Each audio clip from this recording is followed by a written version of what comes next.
Ito ang GMA Regional TV News. Maiinit na balita mula sa Luzon, hatid ng GMA Regional TV.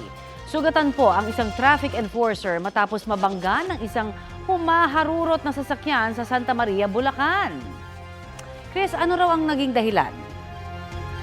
Connie, puyat daw ang driver ng sasakyan kaya nagdire-diretso ito at nabangga ang traffic enforcer. Detalye niyan at iba pang mainit na balita dito sa Luzon, hatid ni Glam Caligdan Dizon ng GMA Regional TV. Sa kuha ng CCTV sa Santa Maria, Bulacan, kita ang biglang pagharurot ng isang multipurpose vehicle. Nasalpok nito ang traffic enforcer na si Salvador de la Cruz Jr. na nooy nasa intersection. Sa lakas ng pagkakabangga, tumilapon ang traffic enforcer.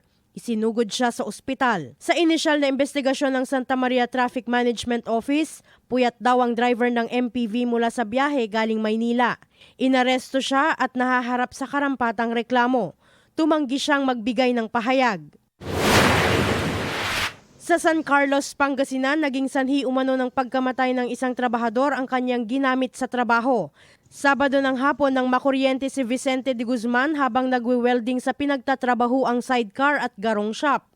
Nadikit umano ang biktima sa ginamit na aparato. Dead on arrival siya sa ospital. Tinignan naman pong mabuti ng ating mga investigator, wala naman pong foul play, pure accidental po yung nangyari. Nagkaaregluhan naman ang may-ari ng shop at ang naulilang kaanak ng biktima.